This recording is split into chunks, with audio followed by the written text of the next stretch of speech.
India's electoral map looked like this before the 11th of December. A sea of saffron eclipsing the less than handful of Congress-ruled states. Tuesday's results have stemmed the post-2014 losing tide for the Grand Old Party. It can be argued the results dent the BJP's narrative of the near electoral invincibility of the Shah-Modi combine. But does this mark the revival of the Congress? Let's take a look at the results to the 5 states.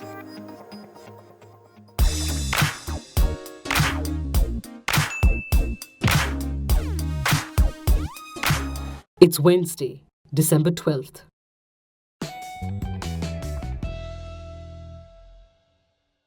Rajasthan stuck to the script that has played out in the state since 1993, that of voting out the incumbent. But the Congress party, which was reduced to a humiliating 21 seats in the last assembly election, seemed, at one point when the leads were coming in, unable to cross the halfway mark. Begging the question if the BJP will in fact scrape through and retain power. After all, the party swept all 25 seats in the 2014 parliamentary polls, and despite the anger against Chief Minister Vasundhara Raje, the Prime Minister appeared to enjoy popularity, as was evident in this slogan heard in BJP rallies.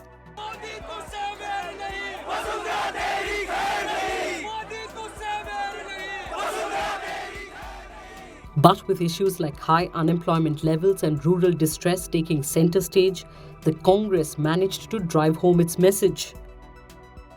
Sachin Pilot has been largely credited with rebuilding the Congress after the rout in 2013. He shifted base from Delhi to Jaipur after taking over as state Congress chief and is said to have clocked 5 lakh kilometers in the last 4 years, visiting every assembly constituency at least 3 times. That does not automatically mean Pilot would be Chief Minister. Ashok Gehlot, old Congress warhorse and former Chief Minister, is still in the running.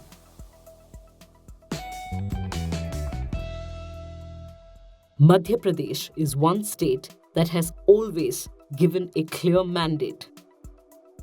All through Tuesday, though, as the results came in, that fact looked set to change. The numbers seesawed alternately in favor of the BJP and the Congress, going right down to the wire. At the time of publishing this report, the Congress had edged ahead, almost touching the halfway mark. The Samajwadi Party, with 1 seat in its kitty, has indicated it will back the Congress. Mayawati's BSP has 2 seats, and the Congress, which had protracted talks with her party before the 5 states went to the polls but failed to reach a seat-sharing arrangement, has now reportedly reached out to her. More than a couple of independents could also be in play, as the Congress will look to form the government in a state the BJP has ruled for 3 straight terms. Mayawati, remember, had chosen to stay away from the meeting of the opposition anti-BJP front leaders held on Monday. Needless to say, the BSP chief will be weighing the implications of her decision here in Uttar Pradesh, where her primary political interests lie. Earlier this year, a BSP-SP-RLD Congress United showing had helped the opposition win by-polls in Gorakhpur, Phulpur and Khairana. It is anticipated that these parties will enter into an alliance for the 2019 Lok Sabha polls in an effort to replicate their by-poll success.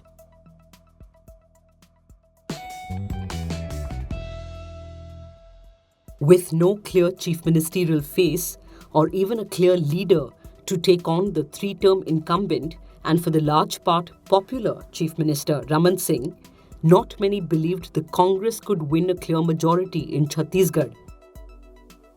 The untested alliance of Ajit Jogi and Mayawati, clinched after the Congress failed to seal a seat-sharing arrangement with the BSP, was seen by some analysts as potentially eating into the Congress's votes. The exit polls were a mixed bag, with Jogi and Mayawati emerging in some polls as potential kingmakers, but that wasn't to be. The question now is, kaun banega Mukhyamantri? Who will be Chief Minister? Reportedly in the running are Bhupesh Baghel, Pradesh Congress Committee Chief, Baghel, who's been a minister previously, is among the leaders to take centre stage for the Congress after almost the entire leadership of the party was killed in a 2013 Naxal attack. Leader of the opposition in the outgoing assembly, T.S. Singhdev, is another potential chief ministerial candidate. Karuna Shukla, Atal Bihari Vajpayee's niece, was being spoken about in some quarters as a possible contender. Shukla, who was pitted against Chief Minister Raman Singh in Rajnandgaon, initially seemed to be in the lead, and some said she could be the joint killer, but she lost the election.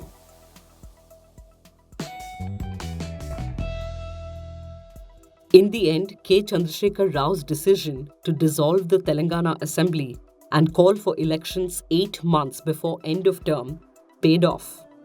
The Telangana Rashtra Samiti has won a thumping majority. The Mahakutami or Prajakutami, the coming together of the Congress and the Telugu Desam party for the first time, along with the CPI and the Telangana Jana Samiti, failed to make a serious dent in elections to India's youngest state. Some leaders in the Congress had reportedly expressed apprehension over the party's decision to ally with the TDP, a party which according to them was seen as anti-Telangana. Although the Congress fought on a bulk of the seats, the association with Andhra Pradesh Chief Minister Chandrababu Naidu, who was dubbed Telangana Drohi by the TRS, may, some Congress leaders believe, have cost them. Post results though, the Congress clarified its alliance with the TDP will continue. There are 17 Lok Sabha seats in Telangana.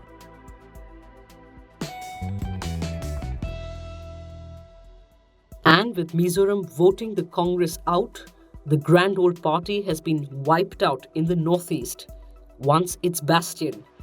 Between 2014 and 2018, the Congress has lost all 5 states it governed: Assam, Arunachal Pradesh, Manipur, Meghalaya, and now Mizoram.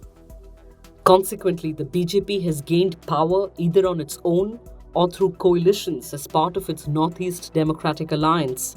The northeastern states account for 25 Lok Sabha seats. In the 2014 parliamentary polls, BJP plus allies bagged 10 seats, the Congress bagged 8. BJP President Amit Shah has already announced the party's intent to win as many as 21 of the 25 Lok Sabha seats in the 2019 elections. What's the big picture? For the Congress, their showing in the electorally significant Hindi heartland makes the party a credible political pole around which the opposition can rally. Opposition आपने कल meeting देखी होगी, बहुत strongly United है, uniformly United है और एक साथ लड़ेगी. As for pure numbers, it is often argued that people vote differently in state and central elections. But as Milan Vaishnav, director of Carnegie South Asia and author, points out here, one reason the results of these assembly elections matter, the assembly verdict in Madhya Pradesh, Chhattisgarh and Rajasthan is often reaffirmed in these states in the Lok Sabha elections. The 3 states account for 65 Lok Sabha seats. In 2014, the BJP won 62 of these seats and along with Uttar Pradesh account for a significant portion of the BJP's numbers. I think with a resurgent Congress party in these states and in other states where the BJP is ruling and a combined opposition, it's going to become very difficult for the Prime Minister and for the BJP to win the election. I mean, that is pretty clear. Love your morning fix? Help support our journalism. Subscribe to Scroll Plus using the link in the description.